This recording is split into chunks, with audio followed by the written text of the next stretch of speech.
دیکھیں یہ طاقت کے جو مظاہرے ہو رہے ہیں ان کا ایک اپنا ایجنڈا ہے کہ ملک کو عدم استحکام سے دوچار کیا جائے، افراتفری پیدا کی جائے، انتشار میں جو ہے وہ پوری سوسائٹی کو مبتلا کیا جائے. تو لیکن اس کے مقابلے میں ہمارا ایجنڈا جو ہے وہ بالکل بڑا واضح ہے کہ ہم نے ان کے اوپر توجہ دینے کی بجائے جو ہے وہ ملک کی ترقی پہ، ملک سے لوڈ شیڈنگ دور ہو، ملک جو ہے وہ آگے بڑھے under the leadership of Mian Nawaz Sharif, ہم اس کے اوپر جو ہے وہ دن رات توجہ دے رہے ہیں. باقی جہاں تک ان کی سیکورٹی کا معاملہ ہے اس بارے میں میں نے آج ایک پریس کانفرنس بھی کی ہے، ان کو لکھ کے بھی بھیجا ہے. اور وہ صورتحال یہ ہے کہ ہمیں کوئی تقریباً کوئٹے کے واقعے کے بعد جو ہے وہ مسلسل ایک سورس رپورٹ انٹیلیجنس ایجنسیز کی طرف سے موصول ہو رہی تھی، جس میں یہ کہا گیا تھا کہ سپٹمبر کے پہلے ہفتے میں جو ہے وہ پشاور اور لاہور کو جو ہے وہ ٹارگٹ کیا جائے گا. جماعت الاحرار کی طرف سے یہ جو ہے وہ انٹیلیجنس رپورٹ ہے اور اسی جماعت نے جو ہے وہ کوئٹہ کے واقعے کی بھی ذمہ داری قبول کی ہے. اور یہ اس میں سپٹمبر کے فرسٹ ویک کا جو ذکر تھا، تو آج جو واقعات ہوئے ہیں پشاور میں تو اس سے جو ہے اس سورس رپورٹ کی جو سٹرینتھ ہے وہ اور زیادہ جو ہے وہ بڑھتی ہے. اور آج ہم نے ہائی الرٹ بھی کیا ہے اور اس بارے میں جو ضروری انتظامات ہیں وہ بھی کر رہے ہیں. تو ہم نے تو یہ ان سے ریکویسٹ کی ہے کہ دیکھیں خیبر پختونخوا میں لوگ دہشت گردوں کے ہاتھوں شہید ہو رہے ہیں، زخمی ہو رہے ہیں. عمران خان صاحب آپ وہاں جائیں، ان کی دارس بندھائیں، ان کے ساتھ کھڑے ہوں. آرمی چیف جو ہے وہ آج گئے ہیں وہاں پہ، وزیر اعظم بھی وہاں پہ جا رہے ہیں، تو آپ جا کے مہربانی کریں. مگر وہ نہیں جا رہے رانا صاحب، وہ آ رہے ہیں احتجاج کریں اور ان کے ساتھ کھڑے ہوں. آپ کے شہر میں آ رہے ہیں، لیکن ہمیں تو خیر امید ہے، ہم نے یہ ریکویسٹ کی ہے. اور لاہور میں اس وقت اس سورس رپورٹ جو کہ کافی حد تک مستند لگتی ہے، اس کی وجہ سے ہمیں بڑی فکر ہے اس بات کی کہ یہ جو کل ایک اوپن گیدرنگ کرنے جا رہے ہیں اور یہ کو تقریباً کوئی 8 سے 10-11 کلومیٹر کا ایریا بنتا ہے شدرہ سے لے کے مار روڈ تک، تو یہ بہت ہی مشکل ہوگا اور بہت ہی ایکسپوزڈ یہ گیدرنگ ہوگی. رانا صاحب تو بہتر نہیں ہوتا کہ جب یہ سورس رپورٹ تھی ان کے ساتھ شیئر کر کے اور ان کے ساتھ بیٹھ کہ کس طرح سے وہ پلان کر رہے ہیں احتجاج؟ جی ہم نے یہ شیئر کی ہے. ہم نے ان کے ساتھ پچھلے 5 دنوں میں ان کے ساتھ 10 مرتبہ یہ بات کی ہے. اور آج پھر جب یہ اس سورس رپورٹ کا ایک حصہ جو ہے وہ اس کے اوپر جو ہے وہ یہ واقعہ ہو گیا ہے پشاور کا اور مردان کا، جس میں بڑی قیمتی جانیں جو ہیں وہ ضائع ہوئی ہیں، لوگ شہید ہوئے ہیں اور لوگ زخمی ہوئے ہیں. تو آج ہم نے ایک نئے سرے سے ان کو کہا ہے کہ یہ صورتحال ہے، تو آپ اس میں مہربانی کریں، آپ یعنی پوری قوم میں اتحاد کی بات کریں اور ایک ایسا عمل کریں. رانا صاحب یہ کہنے کے بجائے کہ آپ احتجاج نہ کریں، ان کے ساتھ مل کر بیٹھ کر ایک جامع سیکیورٹی پلان ترتیب دینے کی کوشش کی جائے تاکہ جو لوگ نقصان پہنچانا چاہتے ہیں ان کو بھی ایک پیغام جائے کہ ایسا نہیں، یہاں پر سیاسی آزادی بھی ہے اور کسی کی زور زبردستی بھی نہیں چلے گی. دیکھیں وہ تو مسعود رضا صاحب سیکورٹی پلان بنا ہوا ہے اور اس کے مطابق ہم سب کو کہتے ہیں کہ آپ جو ہے وہ اوپن گیدرنگ کی بجائے جو ہے وہ کسی کورڈ ایریا میں جو ہے وہ گیدرنگ کریں. اور دوسری بات یہ ہے کہ اگر یہ باز نہیں آتے تو عمران خان صاحب نے تو ہیلی کاپٹر میں شدرے آنا ہے کوئی شام 6-7 بجے اور وہاں سے آگے انہوں نے بلٹ پروف گاڑی پہ بیٹھ جانا ہے یا کنٹینر پہ چڑھ جانا ہے. باقی جو لوگ ہوں گے وہ سارے پاکستانی ہیں اور ہمارے بھائی ہیں، تو ان کی سیکورٹی کے لیے وہ تو چیف منسٹر صاحب نے آلریڈی جو ہے وہ آرڈرز کیے ہیں کہ فول پروف سیکورٹی، وہ ایک 3 ٹیئر جو ہے وہ محرم اور عید میلاد النبی کے موقع پہ ہم وہ جلوسوں کو کرتے ہیں، وہ اس میں ایک اسٹریٹجی ایوالو ہے، تو اس کے مطابق 3 ٹیئر سیکورٹی جو ہے اس کا ہم بندوبست کر رہے ہیں، اس کو ہم جو ہے وہ بالکل دیں گے. لیکن اس وقت ضرورت اس بات کی نہیں ہے، ضرورت اس بات کی ہے کہ جو پشاور اور مردان کے شہداء ہیں ان کے ساتھ ہمدردی کی جائے، ان کی فیملیز کے ساتھ. آپ کے نزدیک بالکل یہی ہے، مگر وہ بھی بہتر سمجھتے ہیں، سیاسی جماعتیں چلا رہے ہیں، وہ بھی تحریکیں چلا رہے ہیں. کتنے لوگ آپ کی توقع ہے کہ ان احتجاجوں میں شرکت کریں گے، لاہور میں بھی، راول پنڈی میں بھی، تاکہ اسی حساب سے آپ کے سیکیورٹی پلان بھی ڈیفینیٹلی اسی حساب سے آپ نے ترتیب دیا ہوگا جتنے لوگ یہاں پر آ رہے ہوں گے؟ دیکھیں یہ اس میں جو ہے یہ طاہر القادری صاحب کے مریدوں کی جو سٹرینتھ ہے وہ 6 سے 7 ہزار ہے. اور ہم نے یہ دیکھا ہے کہ یہ چولستان میں بھی جلسہ کریں گے تو وہ جو ہے نا وہ وہاں چولستان میں بھی پہنچ جائیں گے. وہ جو یعنی عوامی یعنی پیٹ ہے وہ بھی اس میں پوری طرح سے شامل ہے اور وہ اپنا پورا جو ہے وہ زور لگا رہے ہیں.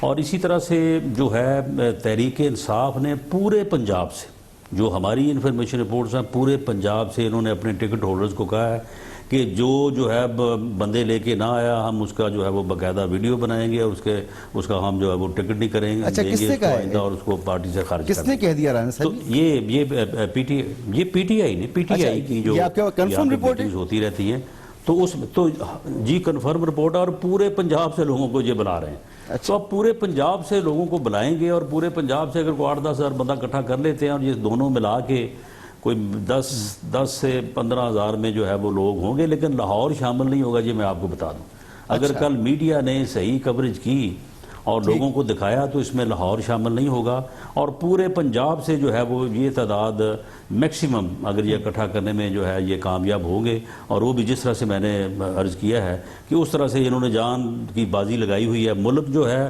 وہ دہشت گردوں کے خلاف لڑ رہا ہے، قوم جو ہے وہ اس مصیبت میں ہے. پیپلز پارٹی بھی شریک ہو رہی ہے ان کے احتجاج میں رانا ثناء اللہ صاحب، پیپلز پارٹی بھی شریک ہو رہی ہے؟ نہیں، پیپلز پارٹی نے 2 بندے جو ہیں وہ چھوڑے ہوئے ہیں اس مقصد کے لیے، وہ لطیف کھوسا صاحب اور اعتزاز احسن صاحب. وہ میرا خیال ہے کہیں کنٹینر کے ساتھ لٹکے ہوں گے کسی جگہ پہ، جس طرح سے جو ہے وہ ایک ہی یعنی پارٹی کے 1.25 لاکھ ہیں شیخ رشید صاحب، وہ کنٹینر پہ ہو گئے تو پیپلز پارٹی کی شرکت میرا نہیں خیال کہ اس سے زیادہ ہوگی. جی اچھا، مگر اب تو یہ بات سامنے آ رہی ہے کہ خورشید شاہ صاحب بھی غالباً اس احتجاج کے حق میں تھے اور پوری پیپلز پارٹی آن بورڈ ہے اس معاملے پر، اور ان کی سینٹرل ایگزیکٹو ان کے سیکرٹری جنرل لطیف کھوسا صاحب نے باقاعدہ اس کا اعلان کیا پارٹی کی طرف سے، اپنی طرف سے نہیں کیا. لیکن مسعود رضا صاحب دیکھیں، جمہوریت میں کوئی یعنی اصول، کوئی قاعدہ، کوئی ضابطہ، وہ بھائی جب آپ سپریم کورٹ میں بھی گئے ہوئے ہیں، الیکشن کمیشن میں بھی گئے ہوئے ہیں، اسپیکر کے پاس بھی گئے ہوئے ہیں، تو پھر وہ وہاں پہ کس لیے گئے ہوئے ہیں؟ اگر آپ نے سارے فیصلے جو ہے وہ جلوسوں سے کرنے ہیں، جلسوں سے کرنے ہیں، ریلی سے کرنے ہیں، تو پھر پارلیمنٹ کہاں ہے؟ پھر جمہوریت کہاں ہے؟ پھر الیکشن کی جو ہے وہ پھر کیا ضرورت ہے؟ یعنی یہ تو انارکی ہے نا، یہ تو افراتفری ہے، یہ تو ملک کو عدم استحکام سے 2-4 کرنا ہے. مگر رانا صاحب آپ کی تمام گفتگو سن کر یقین رکھتے ہیں تو آپ جو جمہوری طریقے ہیں، دو چیزیں سمجھ میں آ رہی ہیں. ایک تو آپ سیکیورٹی کی بات کر رہے ہیں، دوسری طرف اصولوں کی بات کر رہے ہیں، تو پریشانی ظاہر ہو رہی ہے، پریشانی ہے تھوڑی بہت. نہیں دیکھیں بات یہ ہے کہ عمران خان صاحب تو ہوں گے کنٹینر کے اوپر یا بلٹ پروف جو ہے وہ گاڑی میں ہوں گے، لیکن جب تک وہ لوگ جو پتہ نہیں پنجاب پورے سے کہاں سے جو ہے وہ بسوں میں بھر کے لائیں گے، ان میں ایک بندہ جو ہے اس کی جان مال کی ذمہ داری حکومت پہ ہے. اس لیے ہم تو فول پروف سیکورٹی کا انتظام بھی کریں گے، اور جب تک وہ لوگ اپنے گھروں کو واپس نہیں جائیں گے ہم اس وقت تک فکر مند رہیں گے. اور ہم ان سے جو ریکویسٹ کر رہے ہیں وہ بھی ان کے جان و مال کی حفاظت کے پیش نظر کر رہے ہیں. باقی اور ہمیں پتہ ہے یہ ابھی کل 2 الیکشن ہوئے ہیں، اس کے بعد 2013 میں الیکشن ہوا تھا، 18 میں ہوگا. ہمیں ان کا کوئی سیاسی طور پہ ہمیں ان کی نہ کوئی فکر ہے تو نہ ہمیں ان کا کوئی خوف ہے، لیکن ان لوگوں کی جانوں کی حفاظت جو ہے بالکل اس کا خوف ہمیں ہے. بہت شکریہ رانا ثناء اللہ صاحب. اور اسی پر ہم بات کریں گے، ہمارے ساتھ موجود ہیں عوامی مسلم لیگ کے سربراہ جناب شیخ رشید احمد صاحب. بہت بہت شکریہ شیخ صاحب آپ کا، آپ نے ہمارے لیے وقت نکالا. شیخ صاحب، رانا ثناء اللہ صاحب کہہ رہے ہیں کہ سیکیورٹی تھریٹس ہیں، اور جو تھریٹس تھے اس کا ایک حصہ آج کے پی کے میں جو دھماکے ہوئے ہیں اس سے پورا ہو گیا، تو اب زیادہ تھریٹ ہے لاہور میں اور راولپنڈی میں. یہ کوئی چیز ایسی شیئر کی ہے حکومت پنجاب میں نے آپ لوگوں کے ساتھ؟ کچھ ہم سے شیئر نہیں کیا. ہم تو نواز شریف کا سارا دور ہی سیکیورٹی تھریٹ ہے. جب بھی ہم تحریک شروع کرتے ہیں یہ افغانستان اور انڈین ایجنٹ را جو ہے اور موساد سابقہ جو ہے یہ مل کے ایک ایسا کشن بناتی ہے تاکہ لوگوں میں سڑکوں پہ آنے کا حوصلہ نہ پیدا ہو. اب سارے ہوٹل بند کر رہے ہیں پنڈی کے. یہ ہم ریلی نکال رہے ہیں جی، کل جان ہتھیلی پہ رکھ کے نکال رہے ہیں، ہمیں کوئی سیکیورٹی نہیں چاہیے. یہ 10 محرم کی ریلی نہیں ہے کہ آپ سارا شہر بلاک کرنے لگے ہیں. اور سب سے بڑا ٹیررسٹ تو رانا ثناء اللہ جو نامزد ہے 14 شہداء کے قتل میں، وہ کسی کو سیکیورٹی کیا پرووائڈ کرے گا؟ ان کا مستقبل خطرے میں، انہوں نے جیلوں میں جانا ہے، ان کا ٹرائل ہونا ہے، ان کا ٹرائل ہونا ہے. دنیا ادھر کی ادھر ہو سکتی ہے، نواز شریف پاناما لیکس میں سے اس کا کچھ بھی ہو سکتا ہے، لیکن سانحہ ماڈل ٹاؤن سے ان کی جان نہیں چھوٹ سکتی. چاہے یہ جو مرضی کر لیں، خدا کے ہاں دیر ہے اندھیر نہیں ہے۔ تو آپ کے نزدیک حکومت پنجاب اگر یہ کہتی ہے کہ سیکیورٹی تھریٹ ہے، اور وہ تو اس کا دعویٰ بھی کر رہے ہیں کہ ہم نے 10 مرتبہ پی ٹی آئی کے ساتھ اور پیٹ کے ساتھ ان معاملات کو کہا ہے کہ وہ دیکھیں کہ یہ ریلیاں اور احتجاج نہ کریں، کوئی نقصان ہو سکتا ہے، تو آپ سمجھتے ہیں کہ صرف خوف زدہ ہیں، پنجاب حکومت خوف زدہ ہے؟ ہمارے لال ویلی کے باہر 3 شہداء کی اور 5 شہداء کی لاشیں لگی ہوئی ہیں، کوئی ملزم پکڑا ہے انہوں نے؟ کوئی مجھے یہ کہنا کہ تھریٹ ہے، تھریٹ تو جی ایچ کیو کو بھی ہے، تھریٹ تو دیکھیں اسلام آباد کراچی ایئرپورٹ کو بھی تھی، تھریٹ تو کہاں نہیں تھی۔ یہ حکومتیں کس لیے ہیں؟ یہ سارے پروٹوکول اور سارے ایلیٹ کلاس انہوں نے اپنے خاندانوں کے لیے رکھی ہوئی ہے جی۔ نہ آئیں گھر میں اور شام کو یہ مزے کریں، لوٹ مار کریں۔ اچھا، ان کا ایک اعتراض یہ بھی ہے کہ عوام تو پیدل آئے گی، سڑکوں پر آئے گی، عمران خان صاحب ہیلی کاپٹر کے ذریعے آئیں گے، ہو سکتا ہے آپ بھی شاید ان کے ساتھ ہوں، اور عوام جو ہے وہ مشکل میں راول پنڈی میں لاہور نہیں جا رہا۔ آپ راول عمران پنڈی خان صاحب سے میں نے بات کی تھی، وعدہ کیا تھا، میں راول پنڈی کو لیڈ کروں گا اور پیدل گھر سے نکلوں گا کل 6 بجے لال حویلی، اور پیدل جاؤں گا رحمان آباد چوک تک۔ اگر کسی نے رکاوٹ کھڑا کی تو میں کوئی ضمانت نہیں دے سکتا کہ اس ریلی کا انجام کیا ہوگا، پھر مجھے کوئی نہ کچھ کہے۔ تو کیا واقعی رکاوٹیں کھڑی ہو رہی ہیں؟ 1919 سارا شہر بلاک کر رہے ہیں جی، سارا شہر بلاک کر رہے ہیں۔ کیمروں کو بھیجیں، ہمارے انٹرویو کا کیا فائدہ ہے؟ سیٹلائٹ آن دیکھیں، دوسری طرف دیکھیں، سارا شہر بلاک کر رہے ہیں۔ یہ 10 محرم کا جلوس بنانے لگے ہیں، تو پھر ہم ٹھیک ہے شام غریبہ ہی منائیں گے جی وہاں۔ پھر اگر انہوں نے یہی تہیہ کر لیا کہ ہمارے لیے راستے کھڑے کرنے ہیں، تو پھر ہم 3 ستمبر کو رحمان آباد چوک میں شیخ رشید شام غریبہ منائے گا۔ مگر شیخ صاحب، جب حکومت سے بات کی جاتی ہے وہ کہتے ہیں کہ ہم رکاوٹیں نہیں، احتیاطی تدابیر کر رہے ہیں، اور شیخ رشید صاحب سے لوگ جمع نہیں ہو رہے یا طاہر القادری صاحب سے لوگ جمع نہیں ہو رہے، تو وہ اس طرح کی باتیں کرتے ہیں۔ اگر کل لوگ جمع نہ ہوئے تو شام کو میں استعفیٰ دے دوں گا۔ کتنے لوگ جمع کر لیں گے شیخ صاحب؟ پہلے 13 اگست کو انہوں نے جلسہ کیا، ایف ڈین کے 2 ٹن لوگوں کے پیچھے کھڑے ہیں، جو 10 بلین کی جنہوں نے سمگلنگ کوٹے لیے ہیں۔ 100 کرسیاں نہیں بھری ساری پارٹی اور سارے ایم این اے نے۔ ہمیں انہوں نے بین کیا، ہمیں جلسہ کرنے کی پابندی لگائی ڈی سی او نے۔ ہم ہائی کورٹ میں گئے، عباد الرحمان عباسی صاحب نے ہمیں، عباد الرحمان لودھی صاحب نے ہمیں پرمیشن دی۔ یہ انصاف کے بڑے چیمپئن بنتے ہیں۔ انہوں نے ریویو پٹیشن ہفتے کے دن لگائی، عباد الرحمان لودھی کا خدا بھلا کرے، اس نے وہ بھی کینسل کی۔ 8 گھنٹے میں ہم نے تیاری کی ہے، اور جب سے میں پیدا ہوا ہوں، جب سے میں سیاست میں ہوں، 7 دفعہ میں وزیر رہا ہوں، میری زندگی میں اتنا بڑا جلسہ کبھی نہیں ہوا جو 13 اگست کو ہوا ہے۔ اور ساری قوم کے سامنے دنیا پہ آپ کو کہہ کے جا رہا ہوں کہ لیاقت علی خان کا لوگ کہتے تھے کہ راول پنڈی میں سب سے بڑی ریلی تھی، آج میں کہوں گا انشاءاللہ 3 ستمبر کو لال حویلی سے جو ریلی نکلے گی وہ ساری پارٹیاں اس میں ہوں گی، اور اس کو میں لیڈ کروں گا۔ طاہر القادری صاحب بھی اس میں خطاب کریں گے، اور ساری اپوزیشن پارٹیاں اس میں ہوں گی۔ انشاءاللہ تعالی راول پنڈی کی تاریخ کی سب سے بڑی ریلی ہوئی۔ اگر یہ بڑی ریلی نہ ہوئی تو میں شام کو استعفیٰ دے دوں گا اسی رحمان آباد چوک پہ۔ اچھا شیخ صاحب، پچھلے احتجاج میں آپ بھی تھے، طاہر القادری صاحب بھی تھے، عمران خان صاحب بھی تھے، اور آپ سب مل کر احتجاج کر رہے تھے۔ یہ کیا کوئی اسٹریٹجی ہے یا کوئی مجبوری ہے کہ آج آپ کا احتجاج بٹا ہوا ہے؟ ایک ہی دن ہو رہا ہے، ایک ہی وقت میں ہو رہا ہے، مگر ایک احتجاج راول پنڈی میں ہو رہا ہے اور ایک لاہور میں ہو رہا ہے۔ کوئی بٹا ہوا نہیں ہے، اور طاہر القادری صاحب اور عمران خان نے 2 دنوں میں 2 دفعہ بات کی ہے، یہ بہتر اسٹریٹجی ہے۔ میری تو خواہش تھی کہ کراچی میں بھی آج ہی جلوس نکلتا، آج ہی ریلی ہوتی۔ پشاور میں حادثہ ہو گیا، ورنہ آج ہی ہوتی۔ اور بالکل کوئی فرق نہیں ہے۔ پی ٹی آئی یہاں شریک ہو رہی ہے، پیپلز پارٹی شریک ہو رہی ہے، جماعت اسلامی شریک ہو رہی ہے، وحدت المسلمین شریک ہو رہی ہے، کاف مسلم لیگ شریک ہو رہی ہے، ہمارے مولانا ابو الخیر محمد زبیر صاحب شریک ہو رہے ہیں، جمعیت اہل سنت، جمعیت علماء پاکستان شریک ہو رہی ہے۔ پیچھے جو پارٹیاں وہ نواز شریف کی پارٹیاں ہیں، وہ ان کے مالشیوں کی اور ان کے جی حضوریوں کی اور مفاد پرستوں کی پارٹیاں ہیں۔ عوام کی پارٹیاں پیپلز پارٹی اور پی ٹی آئی سمیت آپ کو کل راولپنڈی میں پیدل ملیں گی, کوئی گاڑی نہیں ہوگی جی. میں ہمیشہ پیدل بغیر کرسی کے جلسہ کرتا ہوں. اچھا شیخ صاحب, حالانکہ ایک جلسہ ہم نے جب کیا تھا, جب میں نے جی شیخ صاحب 13 اگست کو ایک کرسی نہیں لگائی. ٹھیک شیخ صاحب, آپ ہیں یا طاہر القادری صاحب ہیں یا عمران خان صاحب ہیں, آپ تینوں کے احتجاج کا ایک ہی آخری نقطہ یہی ہے کہ یہ حکومت ختم ہو, نواز شریف صاحب گھر جائیں. اور کیا نقطہ ہو کہ یہ حکومت کو پگڑی پہنائیں, اس کو سرسوں کا تیل لگائیں, اس کے ماتھے پہ جھومر نکالیں, اس کو پازیبے بنائیں, اس کو گھنگرو پہنائیں کہ مودی کے ساتھ ہمارا یارانہ ہے, ہمیں اس پر فخر ہے. ہاں جی, پازیبے لٹکائیں.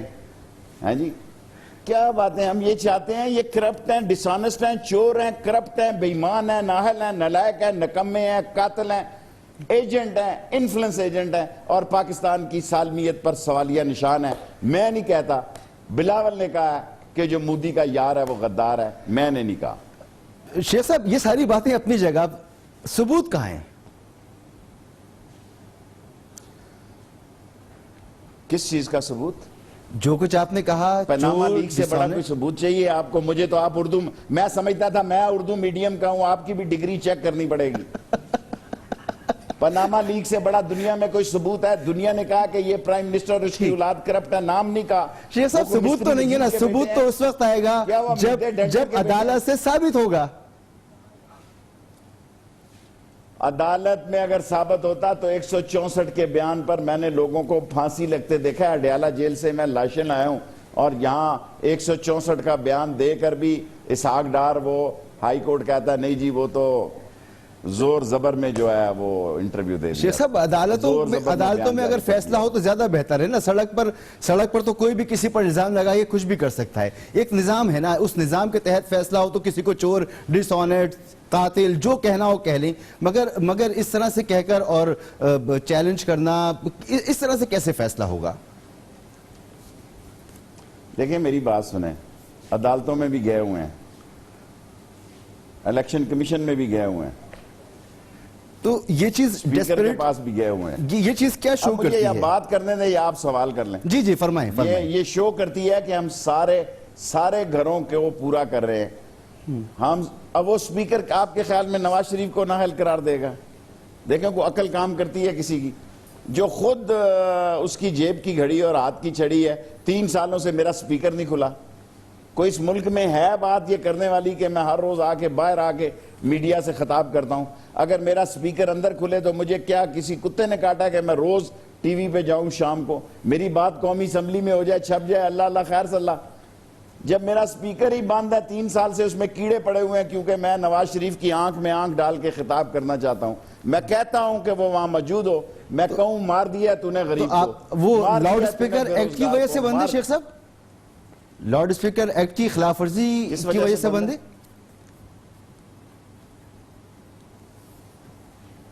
خلاف ورزی یہی ہے کہ ان کی فنی خرابی ہے اور اللہ نے مجھے عقل دی ہے. یہ حادثوں کی پیداوار ہے, میں ریاضت کی پیداوار ہوں. اچھا تو اور یہ نہیں چاہتے کہ کانے کو منہ میں کوئی کانا کہے, ٹھیک, چور کو کوئی چور کہے, کمیشن خور کو کوئی کمیشن خور کہے.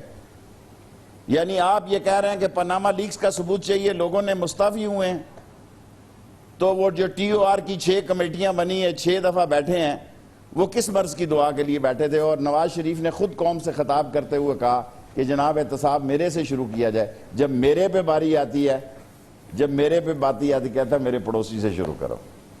ٹھیک, بہت شکریہ شیخ رشید احمد صاحب. اس میں کوئی شک نہیں ہے کہ اپوزیشن جماعتیں, چاہے وہ تحریک انصاف ہو, پیپلز پارٹی ہو, عوامی مسلم لیگ ہو یا طاہر القادری صاحب ہوں, جو اس وقت احتجاج کرنا چاہتے ہیں, احتجاج کر رہے ہیں, وہ حکومت کو مورد الزام ضرور ٹھہرا سکتے ہیں, الزامات لگا سکتے ہیں, لیکن کوئی بھی الزام اس وقت ثابت ہوگا جب عدالتیں اس الزام کو قبول کریں گی. اس سے پہلے وہ صرف الزام ہے, اور اسی لیے یہ احتجاج جاری ہے کہ ایسے قوانین بنا لیے جائیں, ایسے فورم تشکیل دے لیے جائیں جہاں پر تحقیقات ہوں, اور تحقیقات یقینی طور پر ہونی بھی چاہیے. بریک لیں گے اور بریک کے بعد پروگرام کا سلسلہ جاری رہے گا.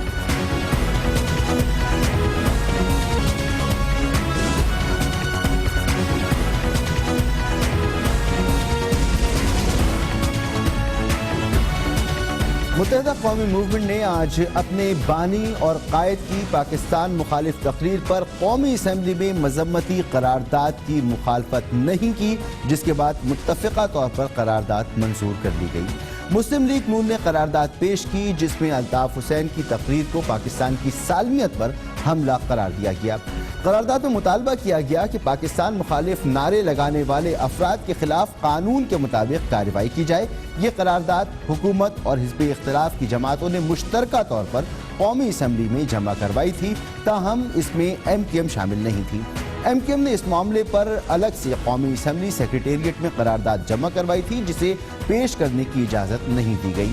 نقطہ اعتراض پر بات کرتے ہوئے ڈاکٹر فاروق ستار کا کہنا تھا کہ ایم کیو ایم کے قائد نے اپنی تقریر پر تحریری معافی مانگی ہے، جس پر غور کیا جانا چاہیے۔ پارلیمنٹ ہاؤس کے باہر میڈیا سے گفتگو میں ڈاکٹر فاروق ستار کا کہنا تھا کہ ایم کیو ایم محب وطن جماعت ہے، پاکستان کے تمام آئینی ادارے متحدہ اور پاکستان کو کام کرنے دیں۔ پاکستان کے تمام آئینی اداروں، پارلیمان اور ریاستی اداروں، انتظامی اداروں، سب کو یہ اپرچونٹی دی ہے کہ وہ ہمیں اسپیس دیں جو ہماری ہے، اونرشپ دیں۔ اس موقع پر ڈاکٹر فاروق ستار نے پاکستان پاک سرزمین پارٹی کے سربراہ مصطفیٰ کمال کو بھی تنقید کا نشانہ بنایا کہ وہ ایک جانب ملی بھگت کی بات کرتے ہیں تو دوسری جانب یہ کہتے ہیں کہ الطاف حسین سے ڈرا ہوا۔ مصطفیٰ کمال صاحب کا مسئلہ یہ ہے کہ وہ دو باتیں ایک ساتھ کرتے ہیں۔ دیکھیں، کنفیوژن کریٹ ہو رہا ہے نا، بھائی ہم کہہ رہے ہیں کہ ہماری ملی بھگت نہیں ہے، وہ کہہ رہے ہیں ملی بھگت ہے، پھر ایک طرف کہہ رہے ہیں ملی بھگت ہے اور رابطہ ہے، دوسری طرف کہہ رہے ہیں ڈرے ہوئے گھر پہ نہیں سو رہے۔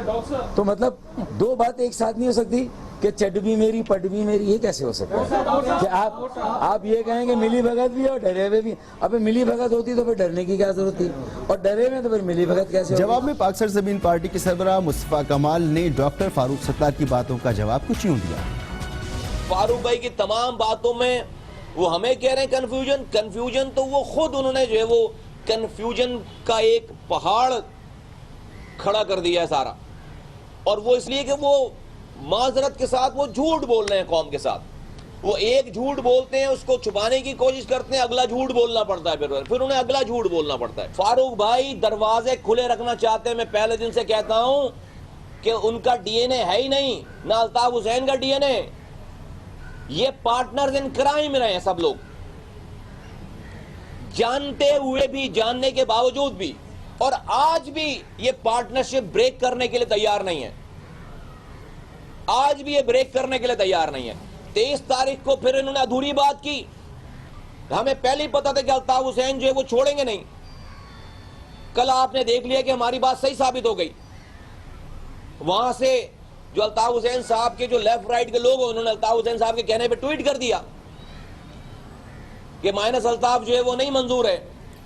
مصطفیٰ کمال نے متحدہ پاکستان پر مزید الزام لگایا کہ وہ دراصل سیکیورٹی اداروں کے ساتھ مل کر اپنے کارکنوں کو پکڑوا رہے ہیں۔ پاکستان کو گالیاں بکی گئی ہیں، پاکستانی اداروں کو گالیاں بکی گئی ہیں، پاکستان میں اٹھ کر لوگوں کو اٹھا کر ماؤں بہنوں سے جا کر حملہ کروایا گیا، اور پھر آپ نے رینجرز کے پاس بیٹھ کر ان ماؤں بہنوں کو پکڑوایا، آپ نے رات بھر بیٹھ کر آپ نے ان کی شناخت کروائی ہے۔ ویڈیو دیکھ کر سارے لڑکوں کو، یہ لڑکے اٹھ رہے ہیں سارے کارکنان ایم کیو ایم کے، وہ آپ نے رات بھر آپ نے خواجہ اظہار نے بیٹھ کر شناخت کروائی ہے، وہ لوگ سارے اٹھ رہے ہیں، اب یہ عورتوں کو پکڑوا رہے ہیں آپ وہیں روکتے جب الطاف حسین ان کو ورغلا رہا تھا۔ سوال جواب کا سلسلہ یہ جاری ہے اور اس پر جوابات بھی چاہیے۔ ہمارے ساتھ موجود ہیں خواجہ اظہار الحسن صاحب، متحدہ پاکستان کے رہنما۔ بہت بہت شکریہ خواجہ صاحب، آپ اپنے لوگوں کو پکڑوا رہے ہیں، ان کی شناخت کرواتے ہیں؟ میرا خیال ہے کہ بہت سارے الزامات لگے ہیں، میں تو یہ سمجھنے سے قاصر ہوں کہ شروع کے 3 مہینے تک فاروق ستار بھائی معصوم تھے، آج پتہ نہیں فاروق ستار بھائی ڈریکولا نظر آ رہے ہیں سب کو۔ اچھا بھئی، وہ 3 مہینے معصوم تھے تو آج اتنے خطرناک کیسے ہو گئے؟ وہ ان پہ اتنے الزام تراشیاں۔ اور پھر بات یہ کہ اگر ہم گئے تھے اور پکڑوا رہے تھے، ہم نے جا کے وہاں شناخت کی ہے، تو یہ تو پھر آپ اتنے مطلب معصومیت کی بات ہے کہ ہم صبح 6 بجے گھر چلے گئے اور ہم نے کسی کو نہیں بتایا، اتنے بڑا فیصلہ کر کے ہم پارٹی بنا رہے ہیں، ہم نے کسی کو نہیں بھگایا کہ بھئی ہم تمہیں شناخت کر کے آئیں. جناب ہم وہاں رابطہ کمیٹی کے 5 لوگ موجود تھے، ایک اکیلے فاروق بھائی اور میں نہیں تھا، کمر نوید بھائی، شاہد پاشا بھائی اور رینجرز کے افسران بھی موجود تھے. اور ہم نے اپنی تمام رابطہ کمیٹی کے فورم جتنے بھی بیٹھے تھے، ہم نے وہاں پر ایک دوسرے کو ہی پہچانا ہے. ہم نے جن خواتین کی گرفتاری ہوئی ہے اس پہ تو مذمت کی ہے. آپ بتائیں تو وہاں پر جب آپ موجود تھے تو آپ نے ان خواتین کی شناخت کی تھی کہ یہ خواتین جو گرفتار ہوئی ہیں وہ اس میں تھی نہیں، اور جو خواتین وہاں موجود تھیں ان میں سے ہم کسی کو نہیں جانتے تھے. اتنی بڑی پارٹی ہے، ورکرز کو ہم نہیں جانتے. یہ سوال آپ سے کیا گیا تھا باتیں کہنے والی کہ وہاں جا کے ہم شناخت کر کے، اس کا مطلب ہمیں رینجرز نے لائسنس دے دیا نا. کلیئر بات کرتے ہیں نا، رینجرز نے ہمیں کہا شناخت کرو، جاؤ اور اپنی پارٹی بنا لو، لا تعلقی کا اظہار کر لو. اور اچھا وہاں پر کوئی سوال ہی نہیں کیا گیا شناخت کا؟ کس طرح کی بات کر رہے ہیں بھائی؟ ہمیں کوئی خیابان شہر میں بنگلہ مل گیا، ہمارے دفتر کھلے ہیں، ہم اتنی سیٹنگ کر آ گئے، اپنے لوگ پکڑوا رہے ہیں، اور ہم وہاں جا کے پی آئی بی میں اندر ایک ٹینٹ میں بیٹھ کے پارٹی چلا رہے ہیں.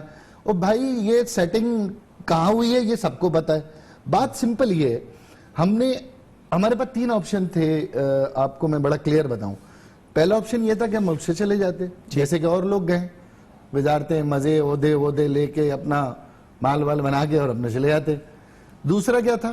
دوسرا یہ تھا کہ ہم ایک جماعت بناتے جس کا نام لکھتے ہیں ہم اے ایس پی، اور اس کا سلوگن ہوتا ہم بھی کوئی رکھ لیتے کشور حسین شادباد، اور تھوڑا سا بڑا جھنڈا بناتے، 15 آدمی بیٹھ کے ایک پارٹی بنا کے پریس کانفرنس کہتے، استعفے دیتے، پورا ملک واہ کر رہا ہوتا. اچھا تیسرا آپشن نہیں، ہم نے سب سے زیادہ رسکی آپشن اپنایا کہ نہیں بھائی ہمارے پلیٹ فارم سے ہوا، ہماری ذمہ داری، نہ ملک سے بھاگیں گے، نہ اپنی اس پارٹی سے وڈرا ہوں گے، پوری قوم کارکنان کو متحد کر کے آگے لے کے چلیں گے. اور اسی پر سوال اٹھ رہا ہے، مصطفیٰ کمال صاحب یہ بھی کہتے ہیں کہ آج بھی پارلیمنٹ میں فاروق ستار صاحب نے الطاف حسین کے لیے نرم گوشہ اختیار کیا. دیکھیں 2 باتیں بڑی کلیئر میں آپ سے کہہ رہا ہوں، اس کو زیادہ اس کو پرووک کر رہا ہے، یہ ایک نیچرل فینومینا ہے.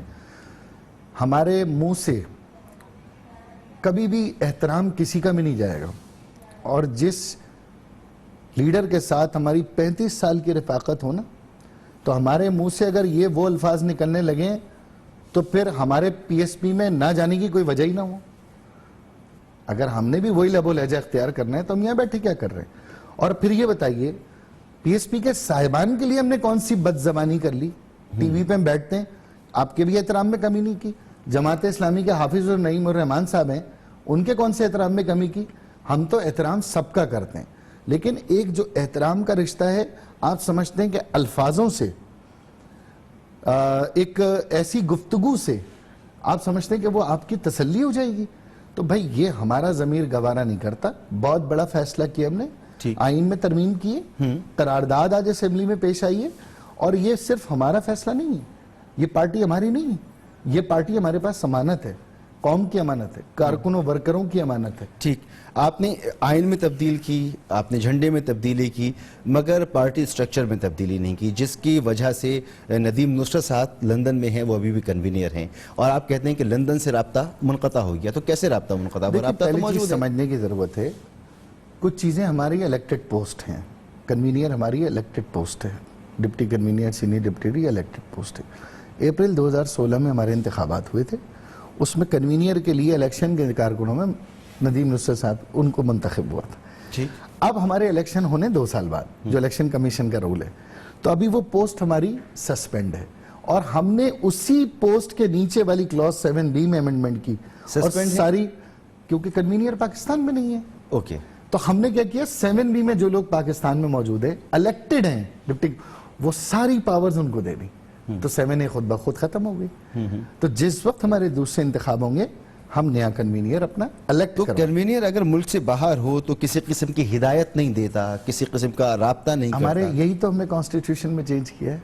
پہلے تو ایسی پابندی نہیں تھی نا کہ کنوینئر کا پاکستان میں ہونا ضروری ہے. اب یہ ضروری ہے کہ پاورز سینئر ڈپٹی کنوینئر جو پاکستان میں موجود ہیں. ٹھیک، تو ہم نے لا تعلقی اسی بنیاد پہ تو کی کانسٹیٹیوشن. تو وہ الیکٹڈ پوسٹ ہے، وہ اب اسے خالی تصور کیا جائے. جیسے ہی ہمارے نئے انتخاب ہوں گے، ہم اپنا مناسب سمجھے گی رابطہ کمیٹی، تو نیا کنوینئر پاکستان میں جو ہوگا منتخب کر لے گی. کوئی بریدنگ اسپیس محسوس ہو رہا ہے یہ اقدامات کرنے کے بعد؟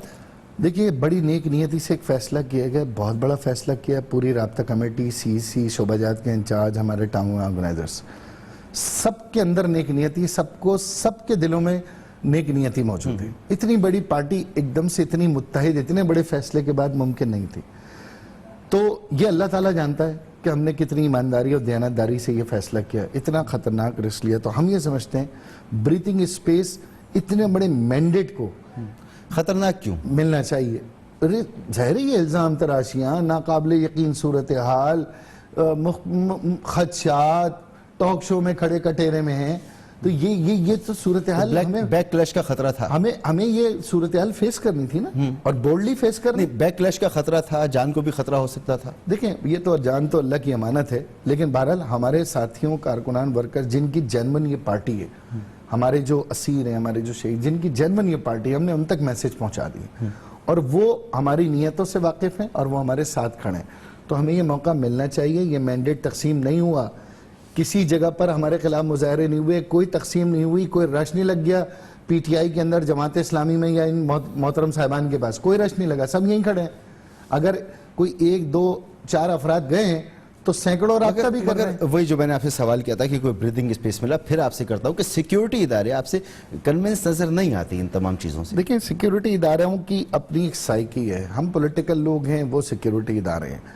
ہم اپنے عمل سے اپنے آپ کو ثابت کر چکے, یہ چیپٹر کلوز ہو گیا. اب یقین نہ کرنے کی کوئی صورتحال نہیں ہے. کانسٹیٹیوشن میں امینڈمنٹ کر دیا. آپ پوچھیں نا, یہ لوگ بھی تو 28 سال رہے ہیں, یہ پوچھیں یہ جرات کر سکتے تھے کانسٹیٹیوشن میں امینڈمنٹ کرنے کی؟ جو لوگ ہماری لندن لیڈرشپ کو جانتے ہیں وہ یہ بات یہی بات مصطفیٰ کمال صاحب بھی کہتے ہیں کسی میں جرات نہیں ہو سکتی, اور یہ سب کچھ ہو رہا ہے تو ملی بھگت سے ہو رہا ہے. میں نے, یہ فاروق بھائی نے, رابطہ کمیٹی نے نہیں کیا ہے, یہ پوری پارٹی نے کیا ہے, ورکرز نے کیا ہے, ٹاؤن آرگنائزر کیا ہے, شہداء اسیروں نے مل کے کیا ہے. یہ اب ان کی امانت ہے, یہ فاروق بھائی کی پراپرٹی نہیں ہے. 27 صرف سیکٹر انچارج کو بٹھا کر ایک پریس کانفرنس کر کے دکھا دیں. نہیں, دیکھیں یہ پارٹی نہ فاروق بھائی کی پراپرٹی ہے نہ رابطہ کمیٹی کی. نہیں, وہ تو کہتے ہیں ہم مان لیں گے, آپ صرف سیکٹر انچارج کو اپنے ساتھ بٹھا کر ایک پریس کانفرنس کر کے دکھا دیں. دیکھیں مسئلہ کون کہہ رہے ہیں یہ بات؟ مصطفیٰ کمال صاحب کہتے ہیں. مسئلہ یہ کہ اب ان کی خواہشات پہ کیا کریں, ٹیلر بدل لیں, کل کو کپڑے دھونے والی دکان بدل لیں, اس کے بعد مطلب کپڑوں کے دعویٰ کرتے ہیں ہم اپنی پارٹی سے چلائیں گے, خواہشات پہ نہیں چلائیں گے. ہم اپنی مرضی سے جئیں گے, ہمارا اپنا ضمیر ہے, ہمارا اپنا دل ہے, ہمارے اپنے ساتھ. وہ کہتے ہیں کہ پارٹی ساتھ نہیں ہے, تو اس لیے کہتے ہیں کہ اپنے سیکٹر انچارج کو بتا کے آپ کروا دیں. وہ ایک پارٹی ہے نا, وہ بھی تو ایک پارٹی ہے بھائی. ان کا مینیفیسٹو کیا ہے؟ کوئی کتابچہ ہے, کوئی منشور ہے, آ جائے گا. صرف ہمیں ہی برا بھلا کہنا مینیفیسٹو ہے. مطلب پوری پارٹی اس بنیاد پہ قائم ہے کہ مغلظات ایم کیو ایم سے شروع کرو اور ایم کیو ایم پہ ختم کر دو. پہلے لیڈر کو دیتے رہے, اب فاروق بھائی کو دیتے رہے, کل فاروق بھائی کے بعد کوئی اور آئے گا. یہ سلسلہ رکنا نہیں ہے, ایجنڈا یہی ہے بھائی. کوئی مینیفیسٹو ہے, کوئی شہر کی خدمت کا کوئی کتاب میں نے پوچھا تھا ان سے, وہ تیاری کے ہو گئے آپ کو, لوگوں کے درمیان کوئی پمفلٹ بانٹیں, کوئی اپنا منشور دیں, کوئی اپنا فیوچر کا وزڈم دیں. ایم کیو کے الزامات سے شروع کے ایم کیو کے الزامات پہ ختم.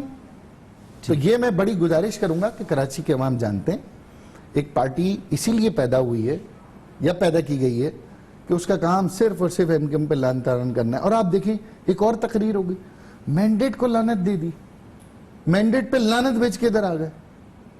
میں تب کتنی افسوس کی بات ہے, اس مینڈیٹ کی وجہ سے تو آج کھڑے ہیں. اس مینڈیٹ کو کیسے دھوئیں گے لاکھوں لوگوں نے, کس نے بنایا, اتنی شہرت کس نے دی, اتنی عزت کس نے دی, اس مینڈیٹ نے دیے. میں اس مینڈیٹ کی قدر کرتا ہوں. میرے پاس آج جو کچھ ہے وہ مہاجر عوام کا, متحدہ قوم کے ووٹر سے ہوتا ہے. بالکل ٹھیک. آپ کہتے ہیں عوامی پارٹی ہے اور مینڈیٹ جینون ہے, آپ کا دعویٰ یہ, وہ کہتے ہیں کہ آپ چھوڑیں اس کو. بہرحال آگے بڑھتے ہیں. کچھ اندازہ ہے آپ کو اس وقت لندن میں کیا صورتحال ہوگی, الطاف حسین صاحب کا کیا ریاکشن ہوگا؟ کیونکہ آپ کے 2 ساتھیوں کے ٹویٹس تو ہم نے دیکھے کہ انہوں نے ان فیصلوں کو ماننے سے انکار کر دیا. تو آپ کیونکہ قریب رہے ہیں, جانتے ہیں, تو کچھ اندازہ تو لگا سکتے ہیں کہ اس وقت کیا بھائی اندازہ ہم ان سے لگائیں, وہ ہم سے زیادہ قریب رہے ہیں. 15 سال لندن میں رہے ہیں, اندر باہر کی ساری باتوں کو پتا تھا. اب یہ اور بات ہے کہ جب خطرناک باتیں ہو رہی تھی تو کوئی چائے پینے چلا جاتا تھا, کوئی گاڑی پارک کرنے چلا جاتا تھا. میں تو بڑا چھوٹا سا کارکن ہوں, تو مجھے بہرحال میرا کوئی رابطہ نہیں, نہ میرے کسی ساتھی کا رابطہ ہے.